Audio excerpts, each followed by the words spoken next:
اعوذ باللہ من الشیطان الرجیم بسم اللہ الرحمن الرحیم۔ سورہ توبہ آیت 121۔ وَلَا يُنْفِقُونَ نَفَقَةً صَغِيرَةً وَلَا كَبِيرَةً وَلَا يَقْطَعُونَ وَادِيًا إِلَّا كُتِبَ لَهُمْ۔ اور جو بھی وہ خرچ کرتے ہیں کوئی نفقہ چھوٹا یا بڑا اور طے کرتے ہیں کوئی وادی، تو ان کا ایک ایک عمل ان کے لیے لکھ دیا جاتا ہے۔ وَلَا يُنْفِقُونَ نَفَقَةً صَغِيرَةً وَلَا كَبِيرَةً وَلَا يَقْطَعُونَ وَادِيًا إِلَّا كُتِبَ لَهُمْ۔ اور جو بھی وہ خرچ کرتے ہیں کوئی نفقہ چھوٹا یا بڑا اور طے کرتے ہیں کوئی وادی، تو ان کا ایک ایک عمل ان کے لیے لکھ دیا جاتا ہے۔ لِيَجْزِيَهُمُ اللَّهُ أَحْسَنَ مَا كَانُوا يَعْمَلُونَ، تاکہ اللہ بدلہ دے انہیں بہت ہی عمدہ بدلہ اس کا جو عمل وہ کرتے رہے۔ آگے چلتے ہیں آیت 122 کی طرف۔ وَمَا كَانَ الْمُؤْمِنُونَ لِيَنْفِرُوا كَافَّةً، اور اہل ایمان کے لیے یہ تو ممکن نہیں ہے کہ وہ سب کے سب نکل آئیں۔ وَمَا كَانَ الْمُؤْمِنُونَ لِيَنْفِرُوا كَافَّةً، اور اہل ایمان کے لیے یہ تو ممکن نہیں ہے کہ وہ سب کے سب نکل آئیں۔ دیکھیے مدینہ کے جو آس پاس بسنے والے بدو قبائل تھے، ان کا تذکرہ پچھلی آیت میں آ چکا تھا، جس کے اندر یہ بتلایا گیا تھا کہ یہ بدو لوگ کفر اور نفاق میں بہت زیادہ سخت تھے، اور اس کی وجہ یہ بتلائی گئی علم دین سے ان کی ناواقفیت، اور اس کی وجہ علم دین سے ان کی ناواقفیت تھی، اس لیے انہیں حضور صلی اللہ علیہ وسلم کی صحبت سے فیضیاب ہونے کا موقع نہیں مل رہا تھا۔ اب ان حضرات کے لیے یہ تو ممکن نہیں تھا کہ سارے کے سارے لوگ اپنی اپنی آبادیوں کو چھوڑ کر اور مدینے میں آ کر آباد ہو جاتے، چنانچہ ان کے لیے یہاں اس مسئلے کا حل بیان کیا جا رہا ہے کہ کس طرح سے ان کی علم سے جو ناواقفیت ہے وہ ختم ہو جائے۔ تو اس مشکل مسئلے کا حل بیان کیا جا رہا ہے۔ اللہ تعالیٰ کہتے ہیں وَمَا كَانَ الْمُؤْمِنُونَ لِيَنْفِرُوا كَافَّةً، اور اہل ایمان کے لیے یہ تو ممکن نہیں ہے کہ وہ سب کے سب نکل آئیں۔ فَلَوْلَا نَفَرَ مِن كُلِّ فِرْقَةٍ مِّنْهُمْ طَائِفَةٌ لِيَتَفَقَّهُوا فِي الدِّينِ، تو ایسا کیوں نہ ہوا کہ نکلتا ان کی ہر جماعت سے ایک گروہ تاکہ وہ دین کی سمجھ حاصل کرے۔ اب دیکھیے اس مشکل کا حل یہ بتلایا جا رہا ہے فَلَوْلَا نَفَرَ مِن كُلِّ فِرْقَةٍ مِّنْهُمْ طَائِفَةٌ لِيَتَفَقَّهُوا فِي الدِّينِ، تو ایسا کیوں نہ ہوا کہ نکلتا ان کی ہر جماعت سے ایک گروہ تاکہ وہ دین کی سمجھ حاصل کرے۔ تو یہ ہے اس مشکل کا حل کہ ہر علاقے اور ہر قبیلے سے چند لوگ آتے اور صحبت نبوی سے فیضیاب ہوتے، اور اس سے اگلے حصے میں ہے وَلِيُنذِرُوا قَوْمَهُمْ إِذَا رَجَعُوا إِلَيْهِمْ لَعَلَّهُمْ يَحْذَرُونَ، اور وہ اپنے لوگوں کو خبردار کرتے جب ان کی طرف واپس لوٹتے، تاکہ وہ بھی نافرمانی سے بچتے رہیں، یعنی علم حاصل کریں، نبی صلی اللہ علیہ وسلم کی صحبت سے فیضیاب ہوں، اس کے بعد وہ اپنے لوگوں کو جا کر خبردار کرتے جب ان کے پاس واپس لوٹ کر جاتے، تاکہ وہ اللہ کی نافرمانی سے بچتے رہتے۔ غور کرنے کی بات یہ ہے کہ یہاں اس سلسلے میں باقاعدہ ایک نظام وضع کرنے کی ہدایت کر دی گئی ہے، اور یہ بات صرف نبی صلی اللہ علیہ وسلم کے زمانے کے ساتھ خاص نہیں ہے، بلکہ آج بھی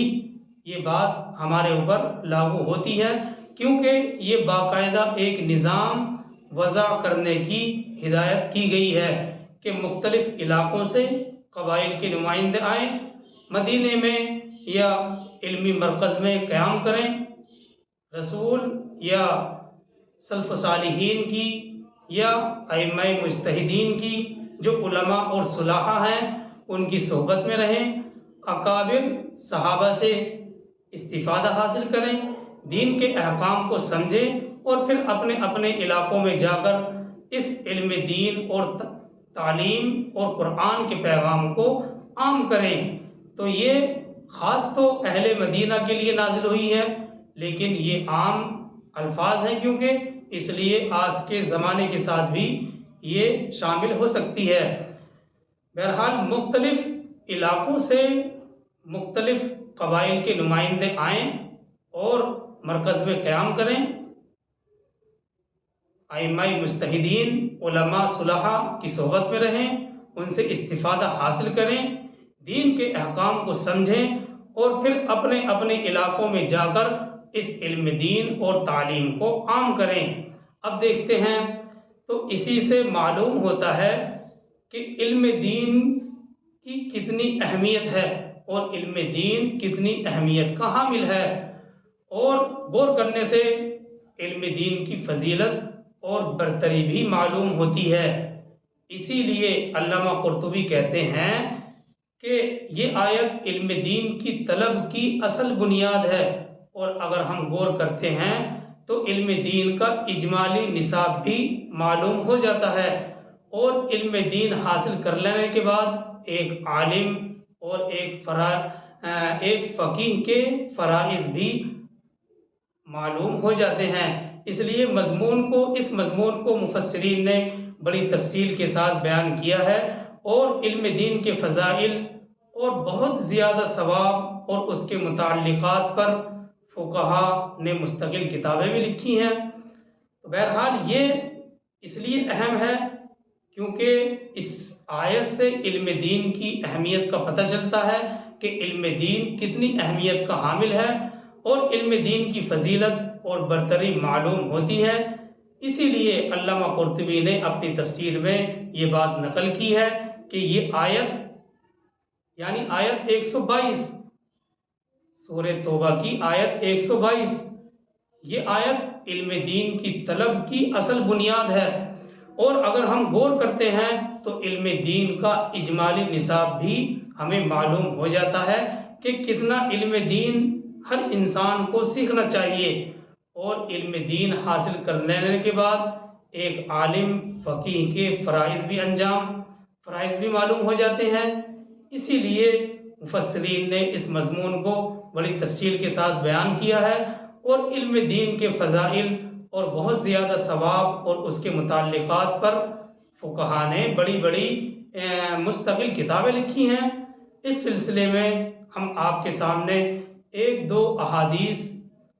حوالے کے ساتھ پیش کریں گے جن سے علم دین کی فضیلت اور اہمیت معلوم ہوتی ہے۔ بہرحال ترمذی نے حضرت ابو درداء رضی اللہ تعالیٰ عنہ سے روایت کیا ہے کہ میں نے رسول اللہ صلی اللہ علیہ وسلم کو یہ فرماتے ہوئے سنا ہے کہ جو شخص کسی راستے پر چلے جس کا مقصد علم دین حاصل کرنا ہو تو اللہ تعالیٰ اس چلنے کے ثواب میں اس کا راستہ جنت کی طرف کر دیتے ہیں۔ حضرت ابو درداء رضی اللہ تعالیٰ عنہ روایت کرتے ہیں کہ میں نے خود رسول اللہ صلی اللہ علیہ وسلم کو یہ فرماتے ہوئے سنا ہے کہ جو شخص کسی راستے پر چلے جس کا مقصد علم دین حاصل کرنا ہو تو اللہ تعالیٰ اس چلنے کے ثواب میں اس کا راستہ جنت کی طرف کر دیں گے، اور یہ کہ اللہ کے فرشتے طالب علم کے لیے اپنے پر بچھا دیتے ہیں، اور یہ کہ عالم کے لیے تمام آسمانوں اور زمین کی مخلوقات اور پانی کی مچھلیاں دعا اور استغفار کرتی ہیں، اور یہ کہ ایک عالم باعمل کی فضیلت کثرت سے نفل عبادت کرنے والے پر ایسی ہی ہے جیسی 14ویں رات کے چاند کو فضیلت ہوتی ہے باقی سب ستاروں پر، اور یہ کہ علماء انبیاء کے وارث ہیں، اور انبیاء سونے اور چاندی کی میراث نہیں چھوڑتے ہیں لیکن علم کی میراث چھوڑتے ہیں۔ تو جس شخص نے یہ وراثت علم حاصل کر لی اس نے گویا کہ بڑی دولت حاصل کر لی ہے۔ تو یہ روایت حضرت ابو دردہ رضی اللہ تعالیٰ عنہ سے روایت نقل تھی، اور سنن دارمی نے اپنی سند میں یہ حدیث روایت کی ہے کہ رسول اللہ صلی اللہ علیہ وسلم سے کسی شخص نے دریافت کیا، معلوم کیا کہ بنو اسرائیل میں دو آدمی تھے، ایک عالم تھا جو صرف نماز پڑھتا تھا، نماز پڑھنے کے بعد لوگوں کو دین کی تعلیم دینے میں مشغول ہو جاتا تھا، اور دوسرا آدمی وہ تھا جو دن بھر روزہ رکھتا تھا اور رات کو عبادت میں کھڑا رہتا تھا۔ ان دونوں میں نبی صلی اللہ علیہ وسلم سے پوچھا گیا کہ اللہ کے رسول ان دونوں میں کون افضل ہے؟ آپ نے فرمایا اس عالم کی فضیلت عابد پر ایسی ہی ہے جیسی میری فضیلت تم میں سے ادنا آدمی پر ہے۔ یہ روایت امام عبد البر نے کتاب جامع بیان العلم میں سند کے ساتھ حضرت ابو سعید خدری رضی اللہ تعالیٰ عنہ سے نقل کی ہے۔ کیونکہ دو سند اس کی آ چکی ہیں، اس لیے اس کی سند میں کوئی ضعف نہیں ہے کہ بنی اسرائیل میں نبی صلی اللہ علیہ وسلم سے پوچھا گیا، بنی اسرائیل میں دو آدمی تھے، ایک عالم تھا جو صرف نماز پڑھتا تھا اور نماز پڑھنے کے بعد لوگوں کو دین کی تعلیم میں مشغول ہو جایا کرتا تھا، اور دوسرا وہ آدمی تھا جو دن بھر روزہ رکھتا اور رات کو اللہ کی عبادت میں کھڑا رہتا۔ ان دونوں میں کون افضل ہے؟ آپ صلی اللہ علیہ وسلم نے فرمایا اس عالم کی فضیلت عابد پر یعنی عبادت کرنے والے پر ایسی ہی ہے جیسی میری فضیلت تم میں سے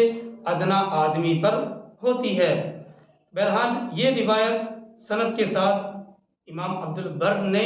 حضرت ابو سعید خدری رضی اللہ تعالیٰ عنہ سے نقل کی ہے، اور ترمذی نے حضرت ابن عباس کی یہ روایت بھی نقل کی ہے کہ ایک فقیہ جو علم دین میں فقاہت رکھتا ہے، ایک فقیہ جو علم دین کی سمجھ رکھتا ہے، شیطان کے مقابلے میں 1000 عبادت گزاروں سے زیادہ طاقتور ہے اور زیادہ بھاری ہے۔ سرکار دو عالم صلی اللہ علیہ وسلم نے ارشاد فرمایا، علم دین کی فضیلت اس روایت سے بھی معلوم ہوتی ہے کہ سرکار دو عالم صلی اللہ علیہ وسلم نے فرمایا انسان جب مر جاتا ہے، انسان کی جب موت واقع ہو جاتی ہے تو پھر اس کا عمل بھی منقطع ہو جاتا ہے، جو عمل کا سلسلہ تھا وہ بھی ختم ہو جاتا ہے، مگر 3 عمل ایسے ہیں جن کا ثواب انسان کو مرنے کے بعد بھی پہنچتا رہتا ہے۔ نمبر 1 صدقہ جاریہ، یعنی جیسے مسجد یا دینی تعلیم کی عمارت یا رفاع عام کے ادارے جس سے لوگ علم دین حاصل کرتے ہوں۔ نمبر 2 وہ علم جس سے اس کے بعد بھی لوگ نفع اٹھاتے رہے ہوں، مثال کے طور پر شاگرد تھے وہ بھی عالم ہو گئے، انہوں نے بھی علم دین حاصل کر لیا، اور ان سے آگے بھی لوگوں کو علم دین سیکھنے سکھانے کا یہ سلسلہ چلتا رہا، یا کسی شخص نے کوئی دینی کتاب تصنیف کر دی، لکھ دی، جس کے بعد بھی لوگ اس سے فائدہ اٹھاتے رہے۔ نمبر 3 اولاد صالح، جو اس کے لیے دعا اور استغفار اور ثواب پہنچاتی رہے۔ تو یہ 3 عمل ہے، 3 عمل ایسے ہیں جن کا ثواب انسان کو مرنے کے بعد بھی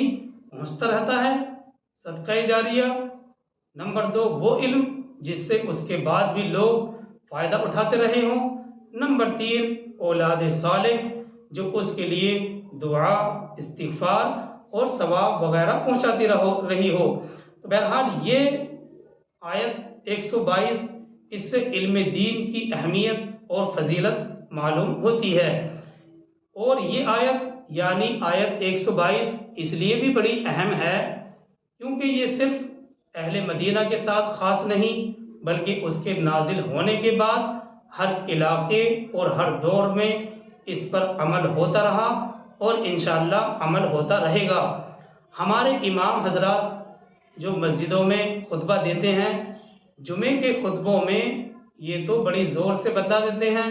کہ ہر مسلمان پر اتنا علم سیکھنا فرض ہے جس سے حلال اور حرام کا پتہ چل سکے، مگر اس کی تفصیل نہیں بتا دے، صرف تجربوں کو سامنے رکھتے ہیں۔ جی ہاں، اس کی تفصیل مفسرین نے یہ بیان کی ہے کہ ہر مسلمان مرد عورت پر فرض ہے کہ اسلام کے عقائد صحیحہ کا علم حاصل کرے۔ یہ تو فرض عین کے اندر داخل ہے، ہر مسلمان پر اتنا علم سیکھنا جس سے اسلام کے عقائد صحیحہ کا علم حاصل ہو، اور طہارت نجاست کے احکام سیکھے، نماز روزہ اور تمام عبادات جو شریعت نے فرض قرار دی ہیں ان کا علم حاصل کرے، جن چیزوں کو اسلام نے حرام قرار دیا ہے ان کا علم حاصل کرے۔ جس شخص کے پاس اسی طرح سے جس شخص کے پاس نصاب کے بقدر مال ہو اس پر فرض ہے کہ زکوٰۃ کے احکام اور مسائل معلوم کرے۔ جس کو حج پر جانے کی قدرت ہے اس کے لیے فرض ہے کہ حج کے احکام اور مسائل معلوم کرے۔ جس کو بیع و شراء یعنی خرید و فروخت یا تجارت، صنعت، مزدوری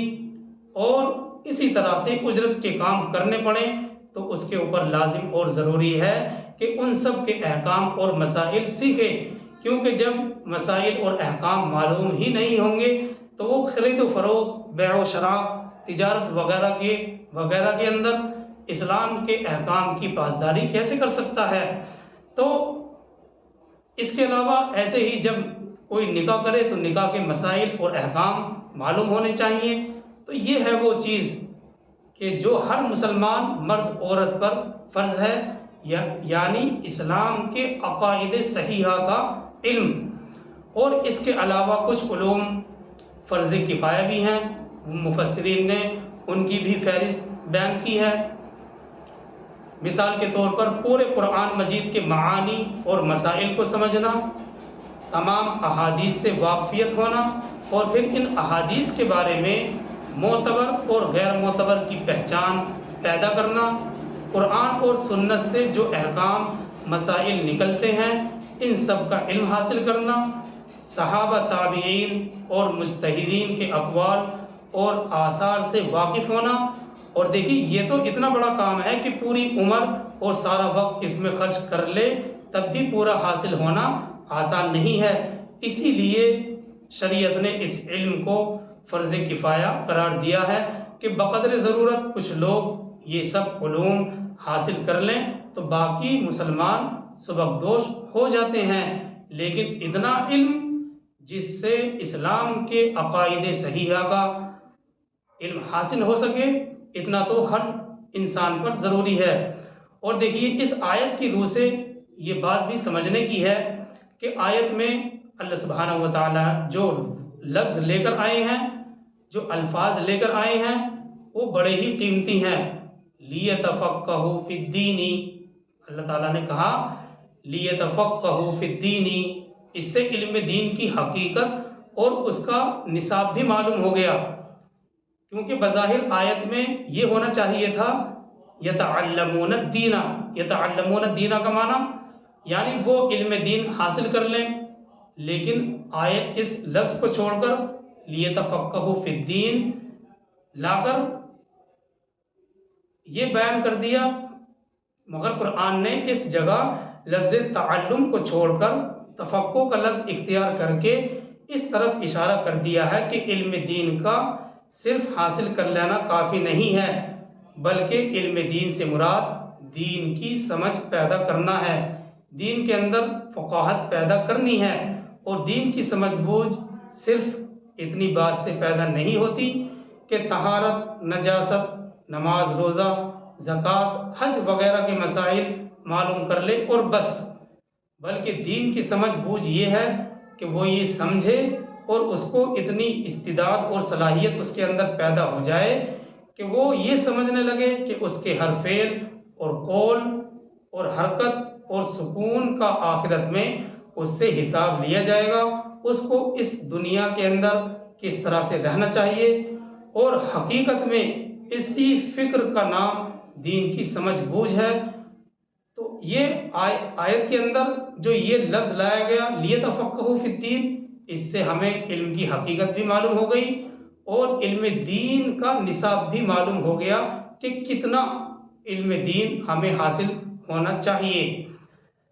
تو بہرحال دین کی سمجھ بوجھ یہ ہے کہ وہ یہ سمجھے کہ اس کے ہر فعل اور ہر قول، حرکت اور سکون کا آخرت میں اس سے حساب لیا جائے گا، اس کو